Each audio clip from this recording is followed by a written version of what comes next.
நேத்து வேற ஜிம்முக்கு போகும்போது அவகிட்ட சொல்லாம போயிட்டேன், போய் வேற சொல்லிட்டு போயிட்டேன். ஜிம்ல இருக்க அந்த அக்கா வேற அவட்ட போட்டு விட்டாங்க. இப்ப வேற என் மேல கொலை கார்ல இருக்கா, என்ன பண்ண போற வேற தெரியல. ஒரே நர்வஸா வேற இருக்கு. ஐயோ என்ன பண்ண போற. A few moments later. என்னாச்சு? ஷூ நேத்து வேற நான் ஜிம்முக்கு போட்டு உங்ககிட்ட மறைச்சிட்டேன். அந்த அக்கா வேற போட்டு விட்டாங்க. இப்ப என்ன பண்றது? Sorry shoe. ஷோ, உனக்கு ஒரு எக்ஸாம்பிள் சொல்றேன் சரியா?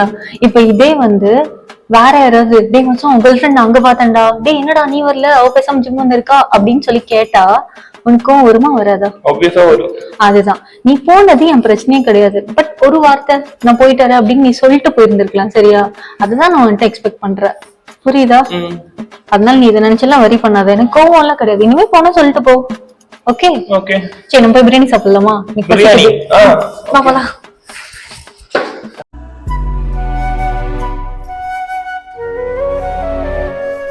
சீரக சம்பா பிரியாணி அல்டிமேட்டா இருந்துச்சு. செம டேஸ்டா இருந்துச்சுல. சரி okay okay shoe, bye bye. Shoe உங்கள்ட்ட சொல்ல மறந்துட்டேன்.